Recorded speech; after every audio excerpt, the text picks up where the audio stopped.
Every once in a while, there comes along a vehicle that receives so much hype that often the customer demand outdoes the manufacturer's own supply. Now, that usually sounds like something reserved for multi-million-dollar exotic supercars. However, Kia has actually been facing this problem for the past couple of years with the release of their biggest and best offering yet. So this week on The Driveway, we've been trying to figure out what the hype is all about and then some. And today, we're going to share our thoughts with you as we go for a spin and show you all around the 2021 Kia Telluride.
All right, ladies and gentlemen, so welcome to the 2021 Kia Telluride, what is easily the most hyped vehicle in the world.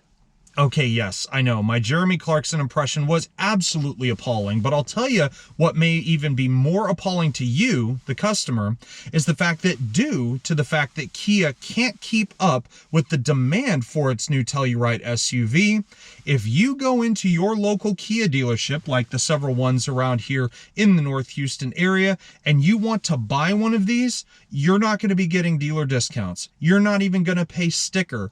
9 times out of 10, it's going to be more than that, and in some cases, a lot more. Now, if you want to know what you're going to be paying before the dealers decide to induce their market premiums to this car, let's talk about that, shall we? So the one I'm driving today is the Telluride SX, which is the top of the line trim in the Telluride family. You have the LX, the S, the EX, and the SX. And the SX doesn't just stop with the base, 2 letters here. You can add SX Prestige to that list, which is this example here. You can also add the SX Prestige Nightfall Edition to that, which takes the price tag even higher. Now, if you want a base Telluride SX, the sticker price is $44,090, which includes quite a lot of stuff. But if you want to jump up to the SX Prestige, that's an extra $2,300. Things like the special pearl paintwork, that's $495. You want a towing package with a towing rating of 7,000 pounds, that's $795. You want carpeted floor mats, that's $210, and a cargo cover, that's $155. Now, like I said, it does get more expensive than this, but for this example, with a $1,170 inland freight and handling fee added to the options and charge list, you're looking at a total sticker on this test car of mine of $49,215, which honestly is not bad when you consider that a lot of its competitors in the same segment are over 50 grand plus.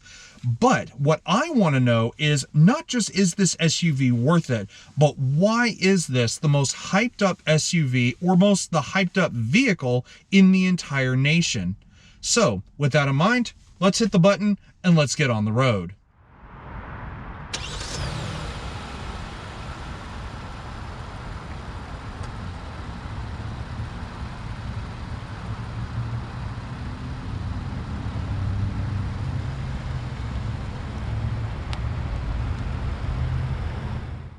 Now, I'm not sure if this is too apparent yet or not, but I am one of those people that over the years has developed a very strong fondness for big, comfortable, 3-row SUVs like the Telluride. Why? Well, let's start with what is easily my favorite part of this car, which is the way it drives. You can forget anything about performance because the Telluride is nowhere near a sporty driving SUV. You want something like that, at least from Kia, take a look at the new Sorento, because that has so much more sporty characteristics and personality than the Telluride will ever have. This thing is meant to be as quiet, as comfortable, as soft, and as smooth as pretty much anything you might expect from a lot bigger namesakes than Kia.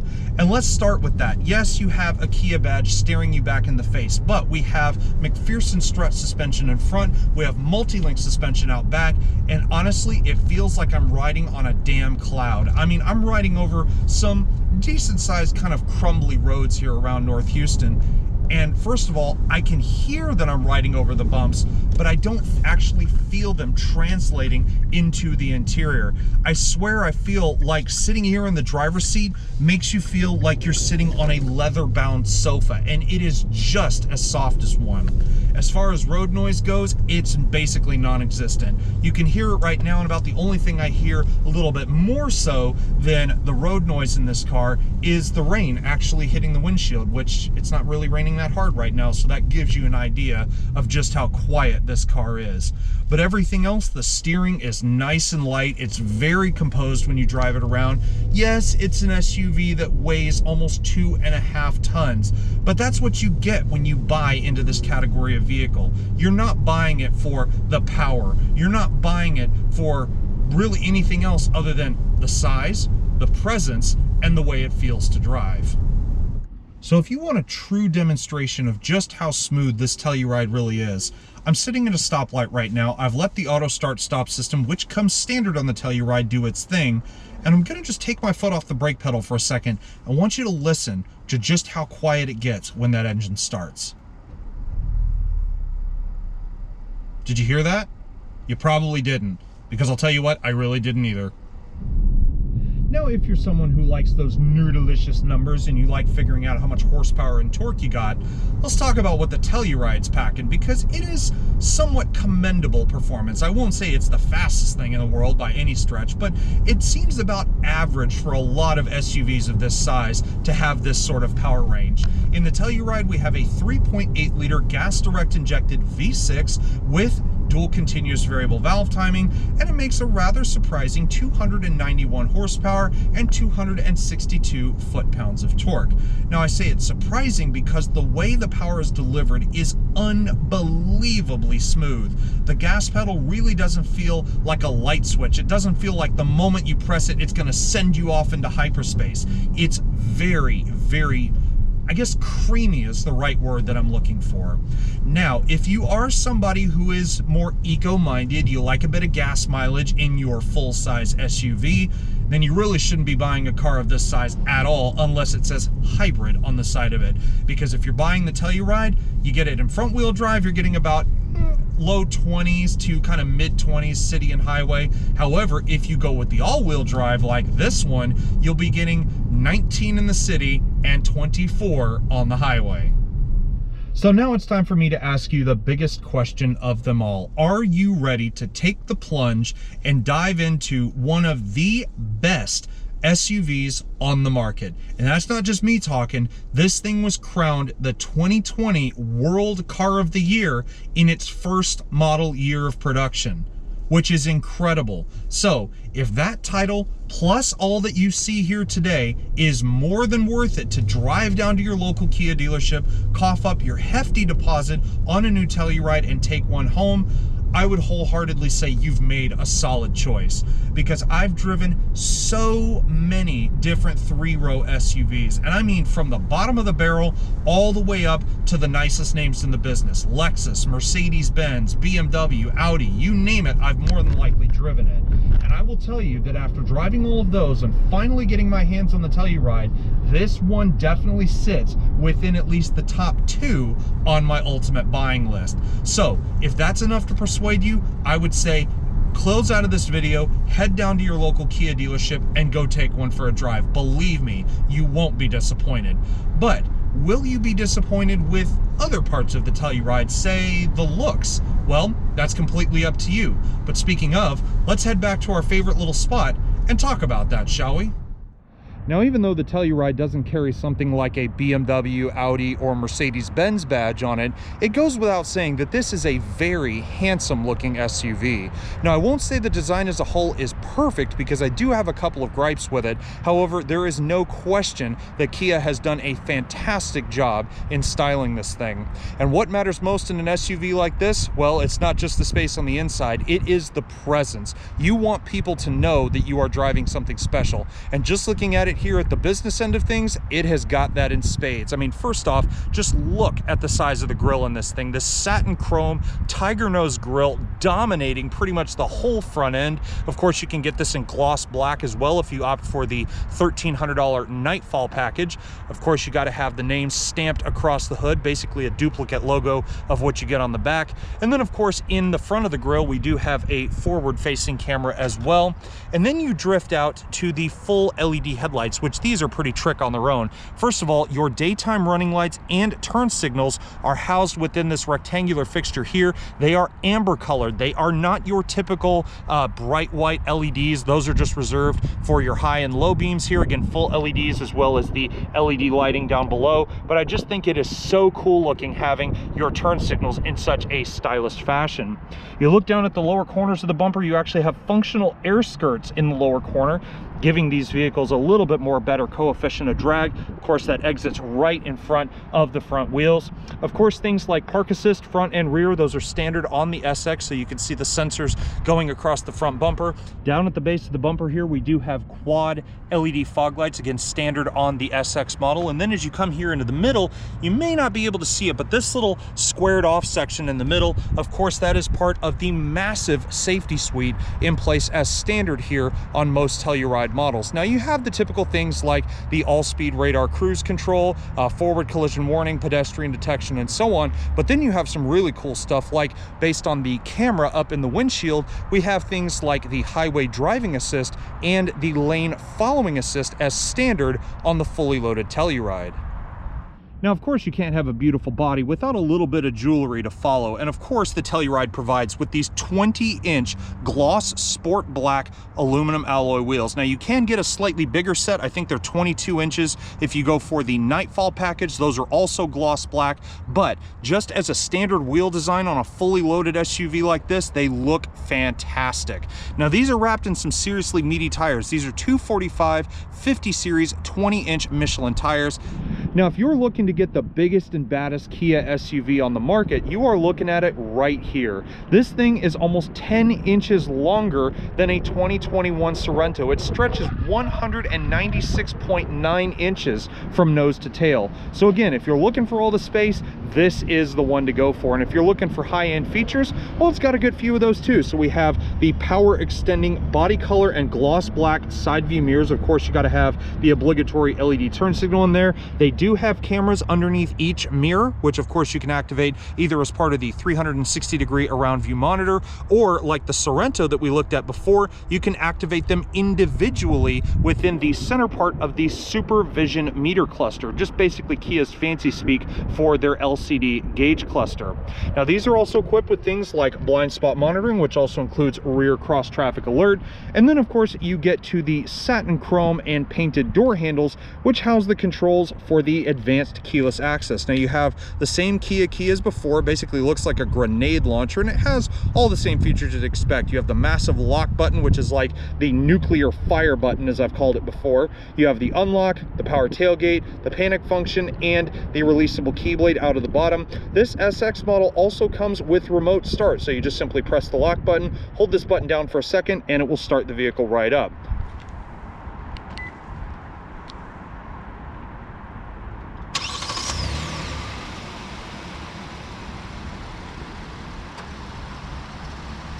If you want to unlock it or lock it, all you have to do is just utilize the little button on the door. You push it once, you see that locks the vehicle and the mirrors fold in. Hit it again.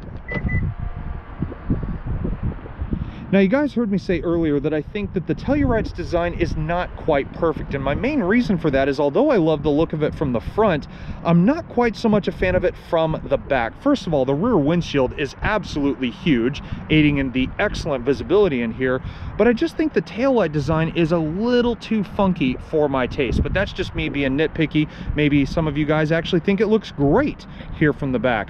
But of course, we do have things such as the Telluride badge across the tailgate. So of course you saw the same thing up at the front. This particular one, thanks to the SX Prestige package, is all-wheel drive. I did mention that before.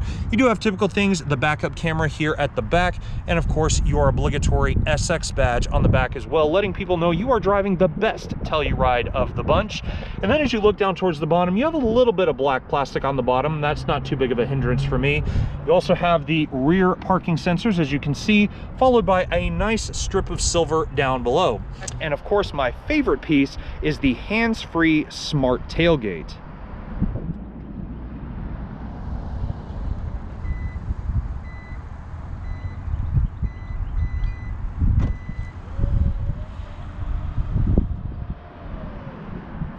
Now, if you guys thought the back of that 2021 Sorento we looked at before was big enough for your stuff, then take a look in the back of the Telluride. Like I said, this thing is almost 10 inches longer than a comparable Sorento. And I'll tell you guys, you can see it back here. Of course, we have the obligatory tripod test, which this thing is barely making a dent in the 21 cubic feet of cargo space that we have here behind the third row seats. But if you feel that your stuff can't quite fit back there, well, you can push this third row seats down. You can do it one-handed if you so desire. That increases the space to 46 cubic feet of space. And if you really want to go great guns, you can fold down the second row captain's chair standard on the SX, and that suddenly extends to 87 cubic feet of space. So if you can't fit anything back here, well, you're probably going to need a pickup truck.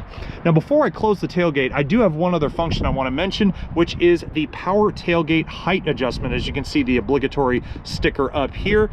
And if you per se have a garage door or a carport that's a little too low, you can actually pull this down a little bit. You can see it stays in place. You just simply push and hold the button, and once you hear that chime, you can go ahead and close the tailgate. And then when it opens back up, it will only open to that set height, preventing you from scuffing all the paint off the back of your tailgate on something like your garage door. Now, if you guys thought the Telluride was a looker from the outside, wait until you open the door, because the moment you do, you look in here and you are greeted by a sea of leather, matte finished wood, brushed silver, and more technology than you could possibly shake a stick at. I mean, you just look at the seats, for example. These are genuine Napa leather-lined seats, only available through the SX Prestige package. You can have them in 3 different colors. You can have black, you can have this light gray like I have here, or you can even get the optional dune interior, which is sort of like a Hershey's chocolate brown and only available with a couple of exterior colors.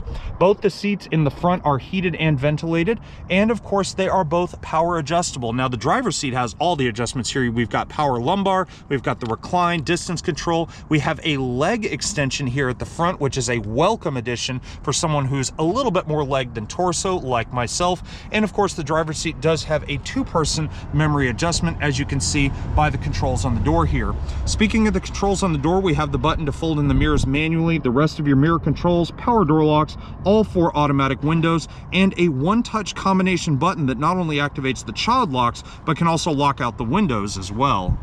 Now, giving credit where it's due, although the Telluride's interior is extremely nice, I do feel that Kia missed the mark on this one just a little bit, with one specific reason in mind. As some of you may know, the Telluride has a twin, the Hyundai Palisade, and from its very launch in 2020, the Palisade has always had the slightly nicer interior compared to the Telluride. A couple of examples being, the Telluride has a traditional shifter. The Palisade has a touch button feature for the different gear selections. Also, the Palisade in its most loaded trim got a fully digital gauge cluster. As you can see in the Telluride, we have analog gauges for things like the tach, the speedo, we have the temperature gauge and fuel gauge, and the only exception is the 7-inch digital display up here in the gauge cluster. Now that's kind of disappointing. Now rumor has it that the Telluride will receive a full supervision meter display, i.e. a fancier gauge cluster, in 2022. But I just wish that they had given it a little bit more of an upscale feeling from the get-go. I mean, like I said, it's nice, but it's not quite as nice as I would have hoped it would be, especially considering the price point it's at. Now, when you're sitting here in the driver's seat, of course, you have, like I said, the leather-lined steering wheel. I love the 4-spoke design instead of the traditional 3-spoke like you might see on the new Sorento. And of course, you have all the buttons you could possibly want. On the right, the majority of this is for the adaptive cruise control, which works a little bit more like the old school stuff like I was mentioning before. So you can turn it on via the cruise button, set or reset your speed as you need to. You can cancel it at any time. You have the distance sensor. You have the up and down button for the up and down functions within the middle of the gauge cluster. Same with the button that looks like the pages of a book. That allows you to go left and right and of course scroll through more relevant information in the gauge cluster display.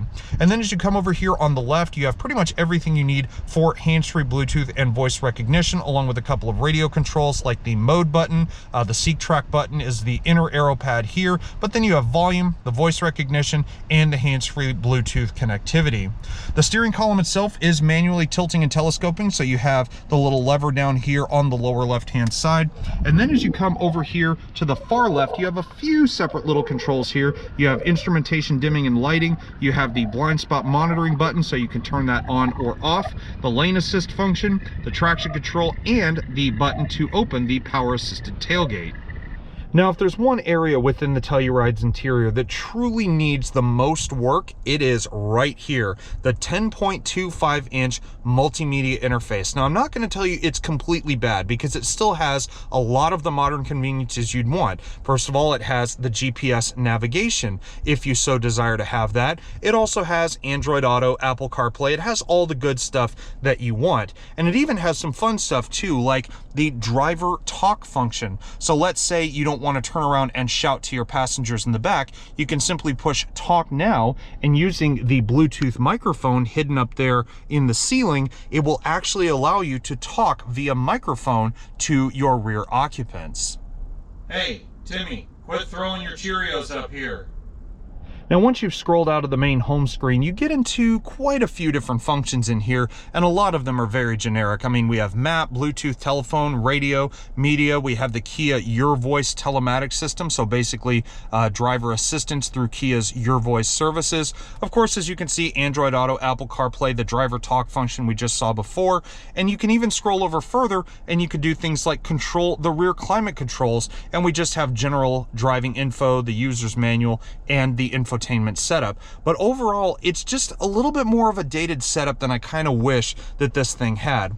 Now, it still does have the full 360 monitor, so the moment I put it in reverse, as you can see, here's the main backup camera with the 360 camera in place as well. And just like in the Sorento that we saw before, you do have several ways you can adjust the camera. So you can go from a top down, you can go straight back, or you can even look out those individual cameras that normally show up in the gauge cluster as I showed you before, but now you can have them in an even bigger screen here in the middle. But I think I prefer this one right here. This is definitely the best view out of the rear view camera. Now, if you put it in drive, that is when you see the forward view camera. So now we're looking out the front grille. Now, as much as I might be complaining about the infotainment system side of things, there is no denying that the Telluride, just like a lot of the other high-end vehicles in Kia's line, has one hell of a sound system. This Telluride SX comes with a 10-speaker Harman Kardon audio system as standard, even before you add the SX Prestige Pack. And let me tell you something, this thing sounds so crisp and so clear, it's unreal. Now, I will give you one warning. This does come with the Quantum Logic surround sound function, and having turned that on along with the bass booster function that you can have in here, it sounds like you're in a concert hall. But without the bass boost function, well, the sound just sounds a little bit hollow. It sounds a little bit empty. But we just push the power button and we get one heck of an experience.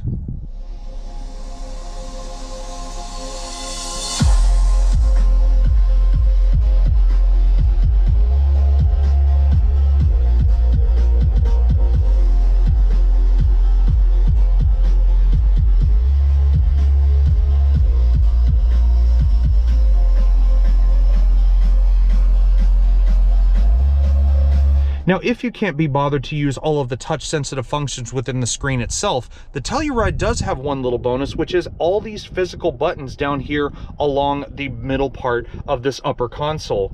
Now, it does a lot of the basic stuff. You have the map for navigation, you have the navigation function itself, which is like points of interest, destinations, so on, radio, media, of course, the hazard switch in the middle, seek track, you have the favorite button, which is the little star over here, and just general information setup, which allows you to do things like manage your device connections, display functions, the sound, i.e. bass, treble, fade, etc., your general media settings, Kia U voice settings.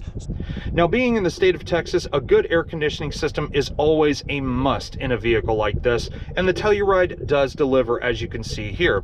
Now, this is an automated tri-zone climate control system. We have the dual zones up here in the front, and as you may be able to see, we also have functions for the second and third row of seats as well. Now, there's a separate control panel in the back. We'll see that here in just a bit, but as far as what you get in the front, everything is very clearly labeled, not to mention the sizable digital display up here, temperature controls on either side. We have the button to synchronize them over here on the far right, as well as the automated function within the driver's side temperature control. We have little extras as well, like a heated steering wheel in this particular tester of mine, as well as, like I said, very clearly labeled buttons all the way across the bottom. So you have off, front defroster, fan speed, your rear air conditioning controls. You also have your different climate zones, air conditioning functions, rear defroster, as well as air conditioning recycling. Now, as if all the creature comforts up in the center stack were nice, take a look down here. First of all, before we start getting to all the tech here in the lower console, just take a look at this. I love this styling element here. You have these kind of grab handles here down below. Now, I honestly don't know why you'd need one for the driver. I can understand for the passenger, but having that sort of symmetrical look really does add to the sort of stylistic element here on the Telluride's interior. Now, within these sort of grab handles, as you can see, we do have the controls for the heating and ventilated functions for the front seats. Now, they're just simple triggers. You pull them back in whichever way you want. As you can see right now, I have the ventilated seats on, and you just simply pull it back again to adjust whichever level you so desire, or turn the function off completely. As you drift toward the middle, you not only have a good bit of gloss black, but you actually have a sizable cubby here in the middle, which not only houses a wireless charger, as you can see here, as you would expect, but you also have a 12-volt 180-watt outlet here on the left, a charging port over here on the right, and the USB connection for things like the Android Auto and Apple CarPlay. Now, I know I was saying earlier that the Telluride's twin, the Palisade, looks a little bit better down here. I do feel that the Telluride has an advantage over the Palisade in one area. I am not a fan of those push button transmission selectors. Honestly, for me, I like a good old-fashioned gear stick, just like what the Telluride provides. Now, it does have leather across the top, a nice leather shift boot here in the bottom. Of course, you have all the functions, as you saw before. I have the backup camera and the automated door locks when I put it in any gear other than park. So when I put it back in park, for example, you hear the doors automatically unlock. Now, you can set those to either unlock when you put it in or out of gear, or you can set them to when you're rolling at speed. So I prefer to have them when I actually shift out of gear, just a little bit more of a peace of mind. But also, you do have a manual function in here, so you can just knock it over. You pull it down to go down a gear, push up to go up a gear. And unlike its smaller cousin, the Sorento, we don't have paddle shifters up here, but that's really not a hindrance for me. Of course, you have a few other necessities here in the lower console. So, of course, you have a nice little cubby up here in the front that's probably big enough for your wallet or so. Definitely some big cup holders in here, and these are just the start. We have a lot more in here. As you can see, we have one down there in the door, which I've conveniently left a can in. We have another one down here, and these are plenty big enough, at least the ones in the middle, to hold, say, a Route 44 cherry limeade from the local Sonic like I was having earlier today.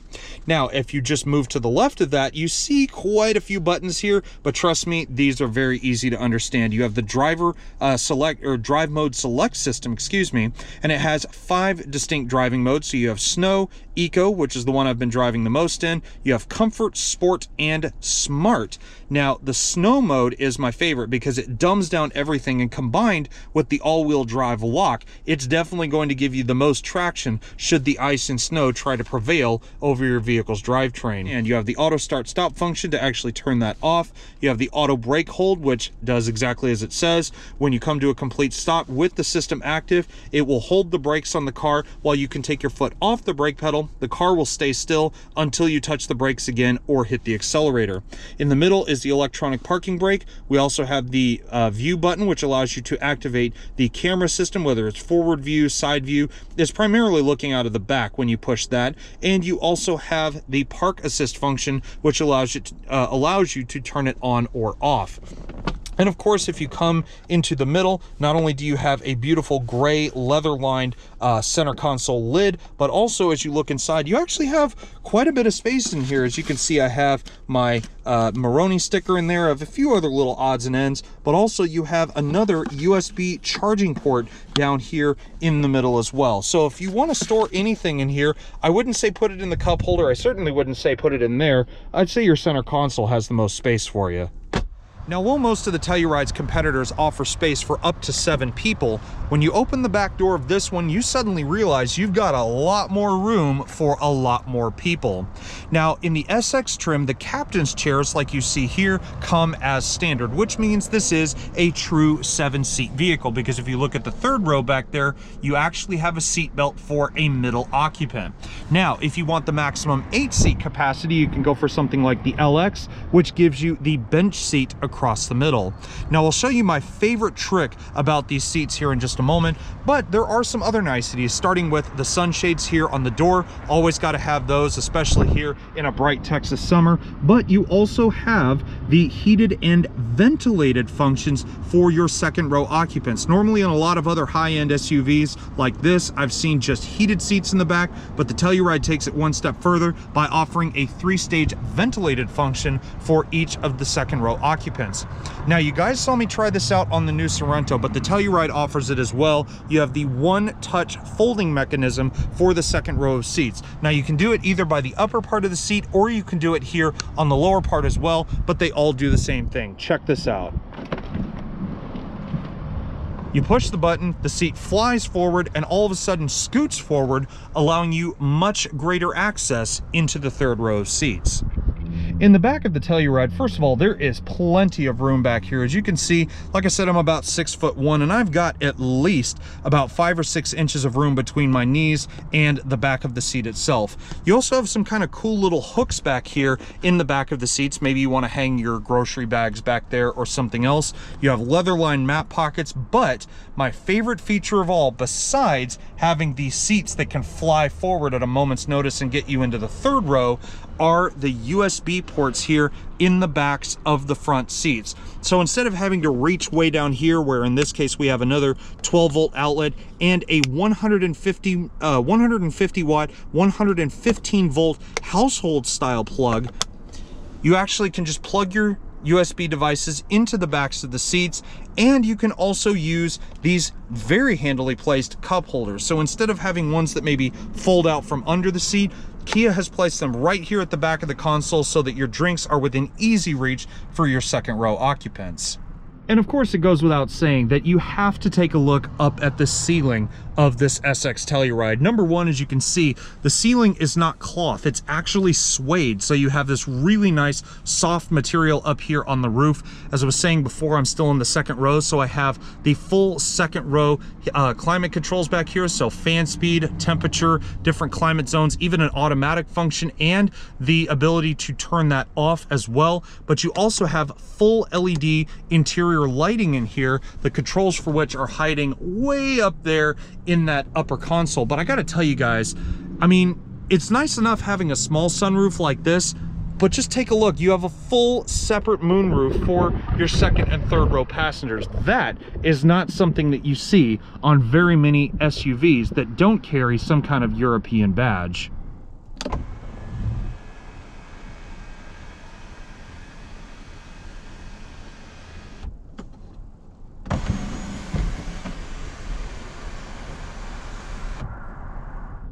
Now, surprisingly enough, this is one of the only 3-row SUVs where I can actually fit my 6'1" self all the way in the back. Now, I won't say that I am definitely a fan of being back here in the third row, but if I was, I would say that I would actually be comfortable back here. More than likely though, I think I'd stick to the second row, because even though I do have quite a considerable amount of space back here, I always feel that the third row seats is primarily reserved for kids. Well, everyone, that wraps up our review and drive of the 2021 Kia Telluride SX Prestige. I hope you guys enjoyed this review as much as I enjoyed making it, and if you did, please leave this video a thumbs up, and also while you're at it, hit that subscribe button down below, because trust me, it does benefit the both of us in the end. At the end of the day, though, I have to give a huge thanks once again to our friends at Kia Motors USA for allowing us to take the Telluride out for an entire week to have some fun with. But in the end, guys, I hope you enjoyed the review, and I will see y'all next time. Take care, everybody, and stay safe.